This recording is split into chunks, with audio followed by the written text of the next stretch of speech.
नमस्कार। India debate में आप सबका स्वागत है। मैं हूं आशुतोष पाठक। मित्रों, आज की रात कयामत की रात है और कुछ लोगों को नींद नहीं आएगी। बेचैनी अभी से बढ़ गई है। बेचैनी है ठाकरे गैंग में, परमवीर गैंग में। मामला है कि आज 29 अप्रैल है। 29 अप्रैल को हालांकि सुनवाई होनी चाहिए थी पहले दिशा के पिता सतीश साल्यान की याचिका की, लेकिन सुनवाई हो रही है आज नीलेश ओझा की। नीलेश ओझा के खिलाफ कंटेम्प्ट प्रोसीडिंग्स की सुनवाई हो रही है। बड़ी अच्छी बात है, अदालत को करना चाहिए। अदालत के बारे में अभी एक दो दिन में मैं आपके साथ एक अलग से बातचीत करूंगा। ये जो मंडी बनती जा रही है ना अदालतें, इसके बारे में मैं आपको एक विशेष खुलासा भी करूंगा। लेकिन सच बात यह है कि आज की रात आदित्य ठाकरे और उद्धव ठाकरे के परिवार में कोई नहीं सोएगा। आप ये पक्का मान के चलिए, क्योंकि आज नींद उड़ी हुई है। कल जो सुनवाई है, अगर उस सुनवाई में अगर नहीं होना ही है, उस सुनवाई में अदालत का रुख क्या रहता है, अदालत किस रूप में संज्ञान लेती है? क्या अदालत ये देखती है कि हां, दिशा के पिता के जो कंप्लेन है, उस कंप्लेन में पूरी तरह से दम है, जो कि पूरी दुनिया जानती है। 140 करोड़ लोगों में से किसी को संदेह नहीं है, सिवा आदित्य ठाकरे उद्धव ठाकरे को छोड़ करके। संदेह नहीं मतलब उनको भी संदेह नहीं है, उनको भी मालूम है कि हमने क्या किया है, लेकिन किसी को भी संदेह नहीं है कि कल क्या होगा। और जो साक्ष्य दिशा के पिता सामने रखेंगे अपने वकील के माध्यम से, और कल हमें जो जानकारी मिल रही है वो तकरीबन 50 के आसपास वकील कोर्ट में होंगे मौजूद, और उनकी पूरी कोशिश होगी कि 52 नंबर पे जो मैटर लगा हुआ है वो किसी भी सूरत में उसे सुन लिया जाए। 9-10 बजे के आसपास कोर्ट शुरू होता है। पिछली बार भी 4:30 बजे हियरिंग हुई थी। आप मान के चलिए कि शाम तक चलेगा या देर शाम तक चलेगा, लेकिन हमारे वकीलों की पूरी कोशिश है कि 52 नंबर का मैटर लग जाए और उसकी सुनवाई किसी भी सूरत में हो जाए। हम सबकी दुआ भी है, हम सबकी प्रार्थना भी है, और आज मैं ये विशेष शो इसलिए भी कर रहा हूं, और मैं माननीय अदालत से अपील कर रहा हूं, जस्टिस सारंग कोतवाल जी से, अगर आप मेरा ये शो आज देखें तो मैं आपसे हाथ जोड़ करके विनती कर रहा हूं कि कृपा करके 52 नंबर पर मैटर जरूर है, लेकिन इसे आप सुन लीजिए। अगर आप सुनेंगे तो देश की बेटियां आपको दुआ देंगी, देश की माताएं आपको दुआ देंगी, और देश के भाई भी, देश के पिता भी, सब आपको दुआ देंगे। और उस दुआ का क्या असर होगा तो जस्टिस वर्मा की तरह मत मापिए कि वो करोड़ों में खेल जाएंगे। जस्टिस वर्मा के बारे में मैं आपको बताने वाला हूं, लेकिन मुझे पूरा उम्मीद है कि आप हमारी प्रार्थना स्वीकार करेंगे और कल सुनवाई करेंगे। न सिर्फ सुनवाई करेंगे, वरन कि एक जो चुनौती है अदालत के पास, ये बाप बेटे मिल करके जिस प्रकार से पुलिस को आज तक नियंत्रित कर रहे हैं, आज तक विवेक फंसलकर ने एफआईआर दर्ज नहीं किया, तो मैं आपसे अनुरोध करता हूं मिलॉर्ड कि कल जब आप सुनवाई करें तो इस बात का जिक्र करें, बल्कि आप कहें कि क्यूआई ने यह सवाल उठाया है कि जब दिशा के पिता जो विक्टिम हैं, उनके पिता आपके पास पहुंच रहे हैं कंप्लेन लेकर के, तो आपने मिलने से भी इनकार किया, मिले भी नहीं, आज तक नहीं मिले हैं विवेक फंसलकर, आज तक।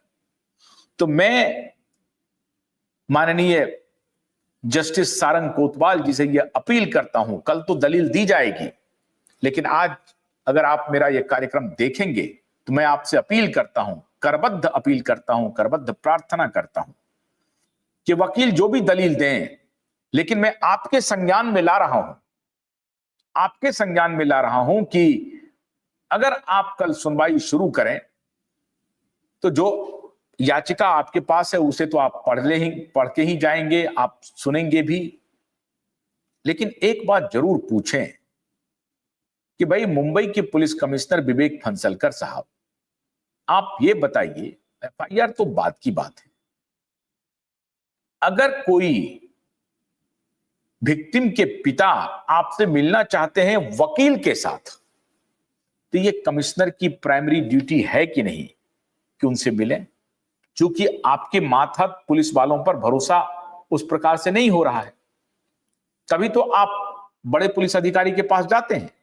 या आप ये कहें फंसलकर साहब कि नहीं, बड़े पुलिस अधिकारी से मिलने कोई नहीं आता है, आप कंसर्न पुलिस स्टेशन में चले जाइए, आप इंस्पेक्टर से मिल लीजिए, आप दरोगा से मिल लीजिए, आप एसआई से मिल लीजिए, असिस्टेंट सब इंस्पेक्टर से मिल लीजिए, हवलदार से मिल लीजिए। क्या ऐसा चलन रहा है? क्या नहीं। आज अगर अमिताभ बच्चन आएंगे तो फंसलकर साहब न सिर्फ मिलेंगे बल्कि रेड कारपेट बिछा देंगे।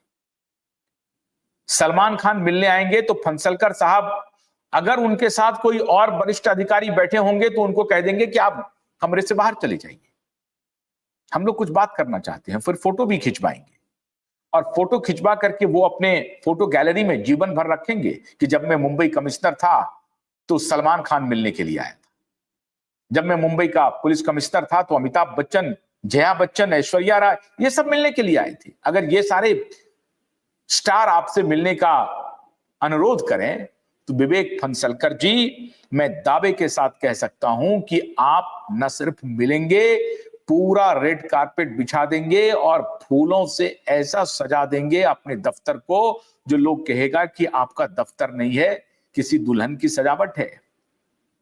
ऐसा आप कर देंगे विवेक फंसलकर जी। लेकिन आप एक असहाय पिता से मिलने के लिए तैयार नहीं हुए, उनके वकील के साथ भी मिलने के लिए तैयार नहीं हुए। आपने अपने डिप्टी कमिश्नर को लगा दिया कि वो मिल लेंगे। ये जो धूर्तता है, ये जो बेईमानी है, ये जो भ्रष्टाचार किया विवेक फंसलकर जी आपने, उसके खिलाफ आज मैं अर्जी दे रहा हूं जस्टिस सारंग कोतवाल जी को। मिलॉर्ड और your honour, sir, honourable sir, आप कल जब सुनवाई शुरू हो तो पहला सवाल आप पूछें कि पुलिस के तरफ से कौन है। आप पुलिस को नोटिस जो भेजेंगे तो भेजेंगे, आप ये ऑब्जर्वेशन दें। राहुल गांधी ने अगर वीर दामोदर सावरकर के बारे में टिप्पणी की तो अदालत ने जो जजमेंट था, वो जो करना था वो किया, लेकिन उन्होंने ऑब्जर्वेशन भी दिया और टिप्पणी भी की कि आप फ्रीडम फाइटर का अपमान कर रहे हैं, जो बहुत जरूरी था, उन्होंने किया। आप चाहे याचिका कुछ भी हो, आप पढ़ें, देखें, सुने, उसमें सारे कंटेंट वही है जिस बात का मैं जिक्र कर रहा हूं।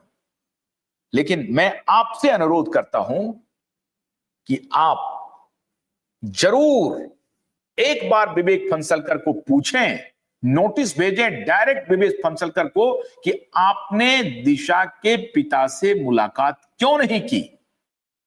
पहली बार 5 साल में दिशा के पिता ने जुबान खोली है, पहली बार दिशा के पिता ने कबूल किया है कि क्यूबाइब नेटवर्क के कार्यक्रम को देखने के बाद उनको भरोसा हुआ कि नहीं, न्याय मिल सकता है, न्याय की लड़ाई सेल्फलेसली कोई संगठन लड़ सकता है, खड़ा हो सकता है। तो उसके बाद उन्होंने नीलेश ओझा और supreme court, high court litigant association और तमाम वकील, एडवोकेट तनवीर निजाम, ईश्वर लाल, सारे लोगों के देखरेख में उनको भरोसा हो गया, वो बाहर निकल के आए। जान की बाजी लगा करके एडवोकेट नीलेश ओझा इस केस को लड़ रहे हैं मिलॉर्ड। आपसे मैं यही अनुरोध करता हूं मिलॉर्ड कि सुनवाई शुरू करने के पहले मुंबई के इस पुलिस कमिश्नर को, विवेक फणसलकर को, आप नेम्ड नोटिस भेजें। Named Vivek to the present Mumbai police commissioner mister Vivek Phansalkar, your notice should be serve to this man only. और आप ये इनसे पूछें कि आपने क्यों नहीं मुलाकात की दिशा के पिता से, दिशा के पिता के वकील से। आपको कौन रोक रहा था? नहीं मिलने के पीछे कारण क्या था ये बताएं। आपके पास वक्त नहीं था, आप कहीं बिजी थे तो दूसरा वक्त दे देते, उस दिन भी बिजी थे तो तीसरा दे देते, उस दिन भी बिजी थे तो चौथा दे देते। आपने कोई वक्त नहीं दिया मिलने का।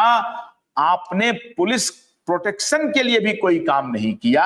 आपने दिशा के पिता के वकील नीलेश ओझा जी के प्रोटेक्शन के लिए कोई काम नहीं किया। आपकी संवेदनहीनता, आपकी चापलूसी, आपका भ्रष्टाचार, इस सब के लिए आपके खिलाफ कार्रवाई क्यों नहीं की जानी चाहिए? यह आपका नोटिस होना चाहिए मिलॉर्ड। मुझे नहीं मालूम है कि आप ये नोटिस देंगे कि नहीं देंगे, लेकिन विवेक फणसलकर के खिलाफ अगर आप नेम्ड नोटिस भेजते हैं, पूरे देश को आप में भरोसा हो जाएगा और अदालत की जो खोई हुई प्रतिष्ठा है वो रेस्टोर हो जाएगी मिलॉर्ड। मुझे पूरा यकीन है कि अदालत की खोई हुई प्रतिष्ठा को बचाने के लिए, जो प्रतिष्ठा खत्म हो चुकी है, मिट्टी में मिल चुकी है, करोड़ों रुपए मिलने के बाद प्रतिष्ठा तार तार हो चुकी है।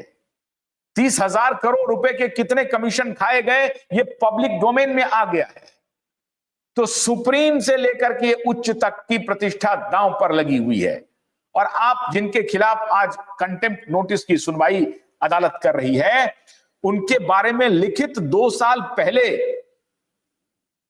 सैकड़ों पेज की याचिका पड़ी हुई है, कंप्लेन पड़ा हुआ है। सुनवाई के लिए वक्त नहीं था, लेकिन चूंकि आज नीलेश ओझा को घेरना है, आदित्य ठाकरे और उद्धव ठाकरे के कहने पे वो सारा प्रकरण हुआ। सच कहना कंटेम्प्ट ऑफ कोर्ट नहीं है, सत्य बोलना कंटेम्प्ट ऑफ कोर्ट नहीं है, नेचुरल जस्टिस की पालन करना है सत्य बोलना।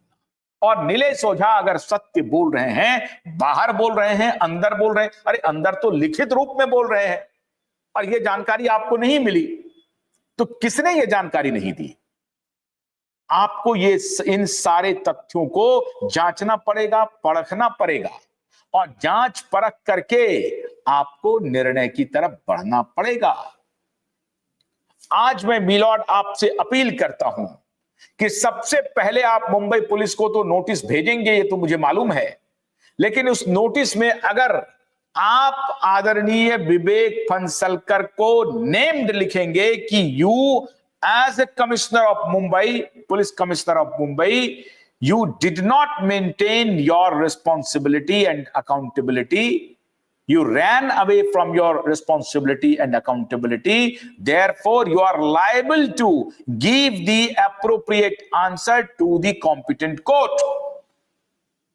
ये अगर आप नोटिस भेज देते हैं मिलॉर्ड, तो कोई भी आने वाला पुलिस कमिश्नर और आने वाला जो भी पुलिस महकमे में वरिष्ठ पदाधिकारी हैं, उनकी ये हिमाकत नहीं होगी कि एक रेप के मामले में, हत्या के मामले में कंप्लेन आ रहा हो और उसके पिता से मिले नहीं पुलिस ऑफिसर, पुलिस कमिश्नर नहीं मिले, डिप्टी को लगाते, और उसके बाद महीने भर तक एफआईआर रजिस्टर ना करे। पीआईएल जब दाखिल किया गया था उस वक्त भी एफआईआर रजिस्टर करने की मांग हुई थी, लेकिन मुंबई पुलिस ने जब दिशा के पिता के कहने के ऊपर भी एफआईआर नहीं की, तो पीआईएल पर कैसे करेगी? इतनी बेशर्म पुलिस मैंने इस सृष्टि में नहीं देखा है। नंगा नाच कर रही है मुंबई पुलिस बेशर्मी की, और ईमानदार पुलिस एक तरफ उनके खिलाफ खड़े हैं, लेकिन बेशर्मी क्या नंगा नाच मुंबई पुलिस कर रही है कि एक कानून सम्मत एफआईआर को रजिस्टर करने से बचती रही, बच गई। और इस केस में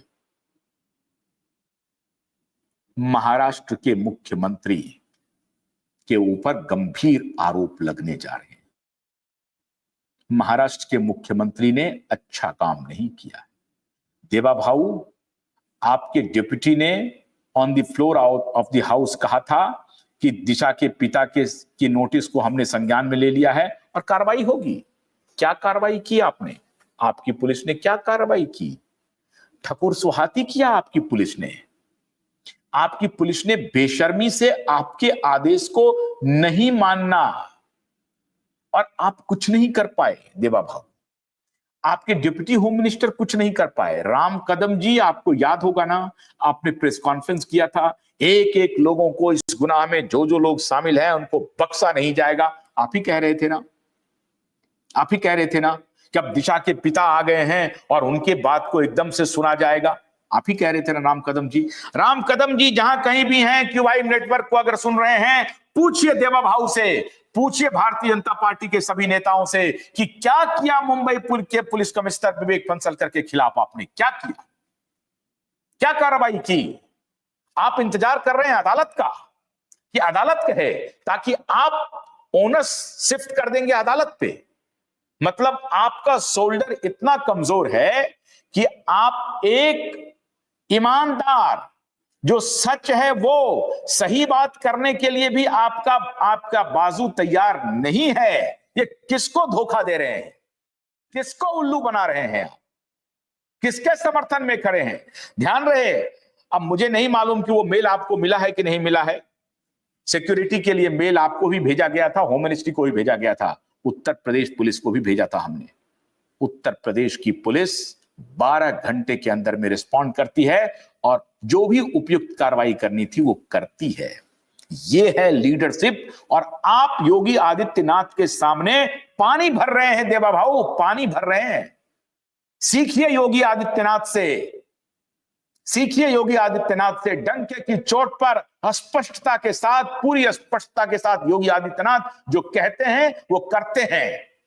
और हिम्मत नहीं है आपके आकाओं की योगी आदित्यनाथ को हटाने की। पूरे देश में बवाल हो जाएगा। देखिए, प्रयास करके देख लीजिए योगी आदित्यनाथ को साइडलाइन करने की पूरी कोशिश हुई। योगी आदित्यनाथ को साइडलाइन कर दो, नहीं हुआ योगी आदित्यनाथ, क्योंकि इस देश की आम जनता योगी आदित्यनाथ के साथ खड़ी हो गई, सच के साथ खड़ी हो गई। वो ताकत लाइए देवा भाऊ, वो ताकत नहीं है आप में। आप एक कमजोर मुख्यमंत्री साबित हो रहे हैं, ढुलमुल मुख्यमंत्री साबित हो रहे हैं, डरपोक मुख्यमंत्री साबित हो रहे हैं, जो अपने पुलिस कमिश्नर के खिलाफ कार्रवाई नहीं कर रहे हैं,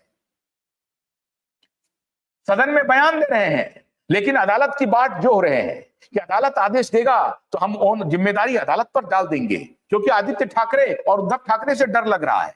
क्यों? हाजी मस्तान से डर लग रहा है। अभी भी क्या गया हाजी मस्तान ऊपर गबली, अब उनके दाऊद से डर लग रहा है, उनके साथ उनके रिश्ते से डर लग रहा है। तो डर लग रहा है तो इतना बड़ा पुलिस फोर्स लेकर के क्या कर रहे हैं आप देवा भाऊ?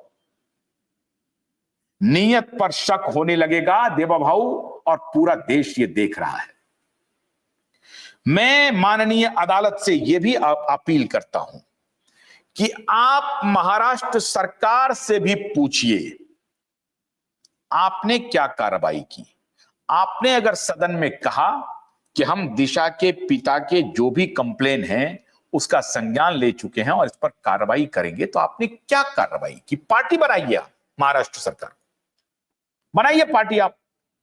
एसआईटी गठित किया इन्होंने 2022 दिसंबर में, और ऑफिसर का नाम अनाउंस किया 2023 दिसंबर में, 12 महीने के बाद। निर्लज्जता की भी कोई सीमा होती है।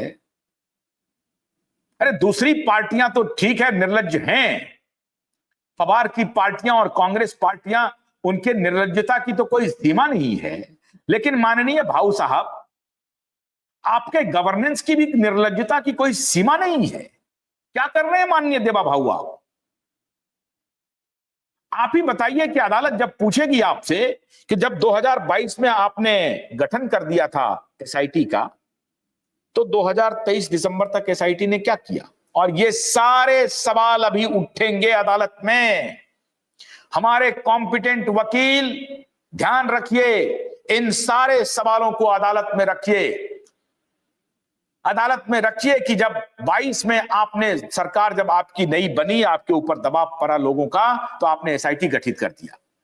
एसआईटी गठित करने के बाद नितेश राणे, नारायण राणे, सारे लोग चिल्लाते रहे, मीडिया चिल्लाती रही, क्यूआईब नेटवर्क चिल्लाता रहा, लेकिन आपने जब क्यूआईब नेटवर्क और supreme court high court litigant association ने ज्वाइंटली जनता की अदालत लगाई सितंबर 2023 में, उसके बाद आपने दिसंबर में जब देखा और पीआईएल फाइल हो गया, उसके बाद आपको लगा कि अरे अब तो पीआईएल भी फाइल हो गया, जनता की अदालत भी लग गई, लोगों में संदेश जा रहा है, तो अपने इसको छुपाने के लिए आपने एसआईटी के ऑफिसरों के नाम की घोषणा की। उसमें से भी ये नितेश राणे कह रहे, मैं नहीं कह रहा हूं, नितेश राणे ने कहा कि 3 सदस्यीय एसआईटी की जो आपने घोषणा की है, उसमें से एक इंस्पेक्टर तो पूरी तरह से आदित्य और उद्धव ठाकरे का डिसाइपल है, अनुयायी है, उसको रिपोर्ट करता है, उसको हटाया जाए। आपने नहीं हटाया। माजरा क्या है? माजरा क्या है? इसलिए मैंने कहा किसी के सामने झुकने का नहीं, अदालत को भी झुकाने का और सरकार को भी झुकाने का, कानून और साक्ष्य अपने पास होने का, डरने का नहीं। इसलिए इस बार तो हमने हाथ जकड़ दिए हैं, हम लोगों ने हाथ जकड़ दिए हैं, पैरों में बेड़ियां डाल दी हैं, इधर से उधर नहीं भाग सकते एसएसआर वॉरियर। ध्यान रखो, ये लड़ाई आर पार की जब होगी तो हम जीतेंगे एसएसआर वॉरियर, हम जीतेंगे, क्योंकि इनके इधर उधर करने से अब चल नहीं पाएगा, चला नहीं पाएंगे। ये कोशिश कर रहे हैं नीलेश ओझा को इम्प्लीकेट करने की, कर नहीं पाएंगे। नीलेश ओझा के साथ 50 कॉम्पिटेंट वकीलों की फौज खड़ी है। एक को दबाने की कोशिश करोगे तो दूसरे खड़े होंगे, दूसरे को दबाने की कोशिश करोगे तो तीसरे खड़े होंगे, तीसरे को दबाने की कोशिश करोगे तो चौथे खड़े होंगे, लीगेसी मीडिया को दबाओगे तो क्यूआईब नेटवर्क खड़ा होगा। तो किस किस को दबाओगे? इसलिए जब प्रकृति अपना चाल चलती है तो बड़े बड़े सुरमा खेत रह जाते हैं। मैं अदालत से यह अपील करता हूं, आज जब कल सुनवाई होगी, मिलॉर्ड हाथ जोड़ करके, ये लड़ाई देश की लड़ाई है, ये हमारे क्यूआईब नेटवर्क की लड़ाई नहीं है, ये लड़ाई देश की लड़ाई है। देश में ब्रॉड डे लाइट में इस प्रकार के कुकर्म हो रहे हैं, जहां मुख्यमंत्री बात नहीं सुन रहा, जहां मुख्यमंत्री का डिप्टी होम मिनिस्टर बात नहीं सुन रहा, जहां उनका पार्टी का प्रवक्ता बोल करके चला गया, उनके सानिध्य में कमिश्नर बात नहीं सुन रहा, तो अब आपको सुनना ही पड़ेगा। और अगर कोई भी ऐसी बात हुई जो अनसुनी करने की बात हुई तो फिर देश सुनेगा। तो आज नहीं तो कल तो आपको सुनना ही पड़ेगा मिलॉर्ड। आपके पास ऑप्शन नहीं है मिलॉर्ड, लेकिन मैं जानता हूं कि आप न्याय के पक्ष में खड़े होंगे। आपके पास एक ही ऑप्शन है, न्याय के पक्ष में खड़ा होना।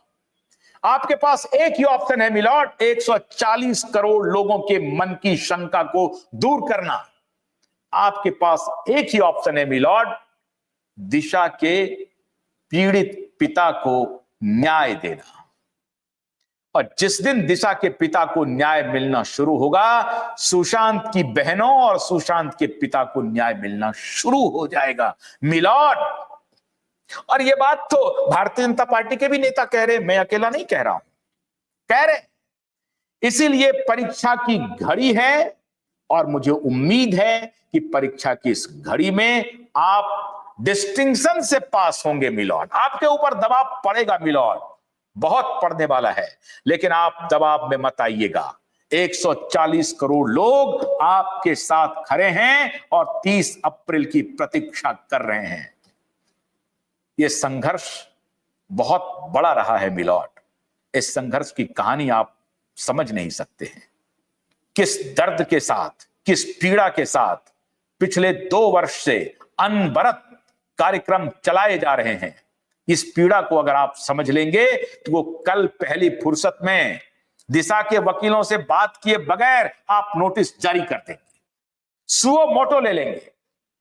इस पीड़ा को अगर आप समझ लेंगे मिलॉर्ड, तो आप दिशा के वकील के आर्गुमेंट का इंतजार नहीं करेंगे। आप सीधा कहेंगे कि Vivek Phansalkar, send your reply immediately and your notice would be serve to the chief minister also. I am sure you will do it. मुझे पूरा यकीन है आपके ऊपर मिलॉर्ड, आप करेंगे, ऐसा निश्चित रूप से करेंगे। पूरा देश आपकी तरफ देख रहा है।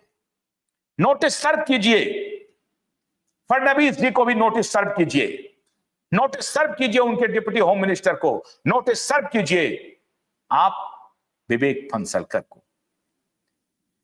एक राठी मालूम है ना, SSR वालियर तो जानते होंगे। राठी साहब बड़ी बड़ी बात करते हैं, बड़े यूट्यूबर हैं, बड़ा फैन फॉलोइंग है उनका, करोड़ों उनके फैन फॉलोअर हैं। अरविंद केजरीवाल के दलाल हैं वो, अरविंद केजरीवाल की दलाली करता है ये जर्मनी में बैठ करके। तो इस दलाल ने कहा, और चौड़े में कह रहा हूं सबके सामने, आज तक सुशांत और दिशा के ऊपर कोई वीडियो नहीं बनाया। इतने साक्ष्य आ गए इनको, इन्होंने कोई वीडियो नहीं बनाया। ये बताया कि सुशांत एक बहुत ही टैलेंटेड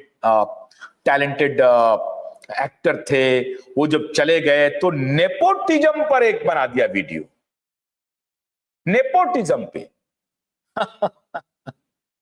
अरे दूसरा कलर दे रहा है, उसको रंग दूसरा देना चाहता है।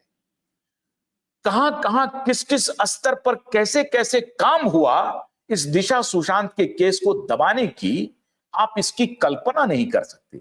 कैसे राजदीप सरदेसाई एक ड्रग पेडलर को, एक ड्रग डीलर को, एक सरगना को, जो हाजी मस्तान की दूसरी रूप है, लेडी हाजी मस्तान, उसको सती सावित्री बना करके पोर्ट्रे करने की कोशिश किया। और पूरी मीडिया, कि वो MBA करने के लिए जा रहा था, वो ड्रग पेडलर शोभित चक्रवर्ती, उसको कह रहा था MBA करने के लिए जा रहा है, आज वो अपने परिवार के साथ भाग गया, वो थाईलैंड श्रीलंका से भाग गया। आप ढूंढते रहो, आप उसको भगाया गया।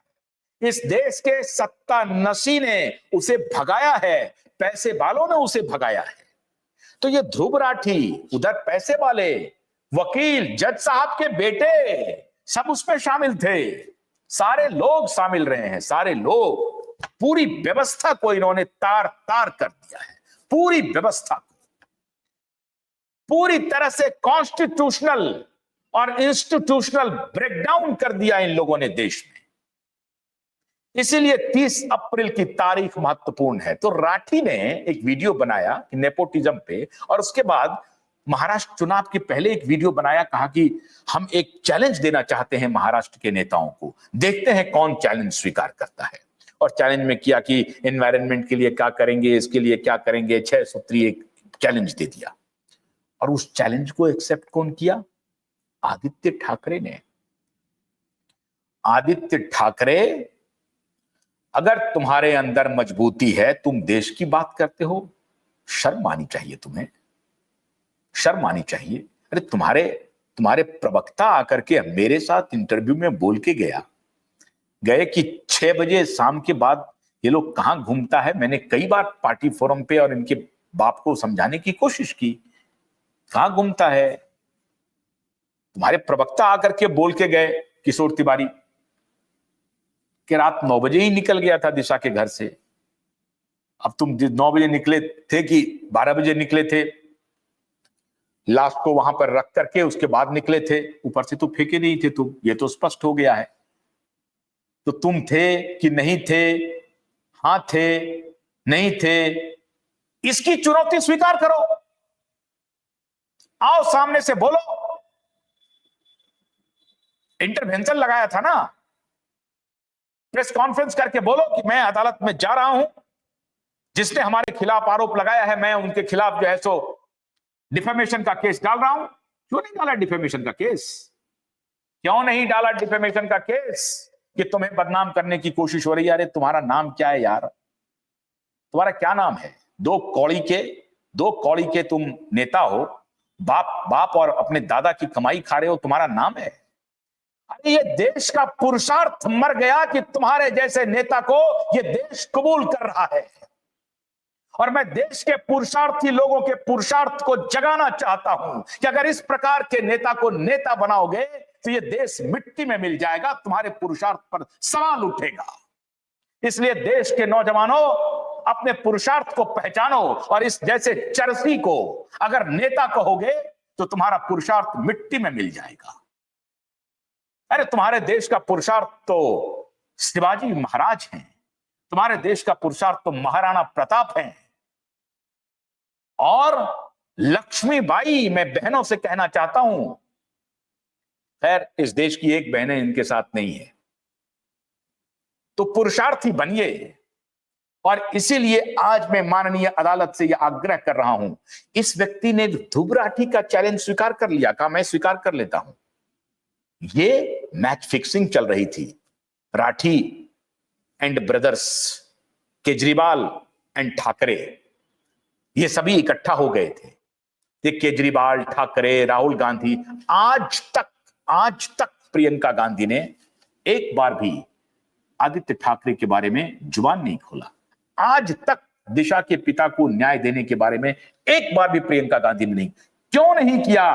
क्यों? इसलिए क्योंकि हाजी मस्तान को प्रोटेक्ट करने वाली फैमिली कहीं आदित्य ठाकरे के खिलाफ जुबान खोलेगी? नहीं खोलेगी। हाजी मस्तान इस देश का पहला माफिया डॉन, सरगना बना। उसको प्रोटेक्ट करने वाली परिवार, कांग्रेस पार्टी, उनके मुखिया, उनके नेता। सुप्रिया सुले ने आज तक नहीं बोला कि दिशा के पिता को न्याय मिलना चाहिए। हां, उनके एक प्रवक्ता हैं एनसीपी शरद पवार के, वो बोलते हैं हां दिशा के पिता ने जो कंप्लेन किया है उस पर सुनवाई जरूर होनी चाहिए।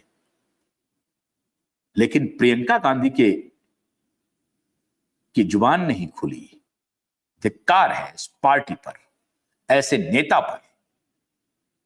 मैं तो बार बार कहता हूं कि देश के पुरुषार्थ को ये नेता चुनौती दे रहे हैं बार बार, लेकिन हम हैं कि अपने पुरुषार्थ को पहचान नहीं रहे हैं, आंख में आंख डाल करके इनसे सवाल नहीं पूछ रहे हैं, सवाल पूछ करके इनका उत्तर नहीं जान रहे हैं। मेरे सामने तो प्रियंका गांधी आएगी नहीं, राहुल गांधी आएंगे नहीं, हिम्मत नहीं है। हिम्मत है तो आए। अरे ये पढ़ी लिखी भी नहीं है, ये दोनों सब लोग, ये गवारों की फौज खड़ी हो गई है साहब इस देश में। नेताओं के नाम पर दो कौड़ी के नेता, जिनका कोई विजन नहीं है, वो इस देश को संभाल रहे हैं, वो इस देश को चला रहे हैं। ध्रुव राठी का चैलेंज स्वीकार किया, क्यूआई नेटवर्क का चैलेंज स्वीकार करो। हिम्मत है, आओ हमारे सामने आदित्य ठाकरे, मैं तुम्हें चुनौती दे रहा हूं, आओ मेरे सवालों का जवाब दो आदित्य ठाकरे, जवाब दो। पाल घर पर भी पूछेंगे, सवाल पूछेंगे, जवाब दो। डावोस गए थे, क्यों गए थे, जवाब दो। आदित्य ठाकरे, तुम्हारी हिम्मत नहीं है जवाब देने की। सलमान के बॉडीगार्ड सेरा, सूरज पंचोली, डिनो मारिया, सब का सब बेनकाब होगा, पूरी तरह से बेनकाब होगा। घड़ी आ गई है। आज तुम्हें नींद नहीं आएगी आदित्य ठाकरे, ना ही तुम्हारे पिता को नींद आएगी। मैं तो कब से तुम्हें तुम ही बोलता हूं, आगे भी बोलता रहूंगा।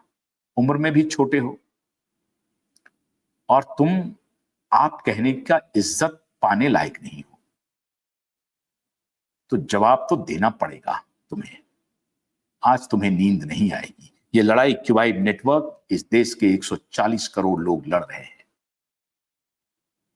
हिम्मत है तो अदालत का सामना करो। देखते हैं इस देश में न्याय जीतता है या बेईमानों की टोली जीतती है। सवाल सबसे है, सबसे सवाल है।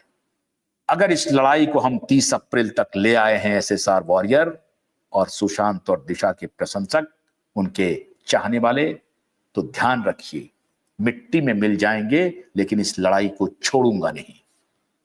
इस लड़ाई को आखिरी अंजाम तक पहुंचा करके ही दम लेना है। आप सबका सहयोग, आप सबका साथ बना रहे। कल का इंतजार कीजिए, कल की सुबह होगी और फिर वो सुबह कभी तो आएगी जब न्याय मिलेगा। बहुत बहुत शुक्रिया। नमस्कार।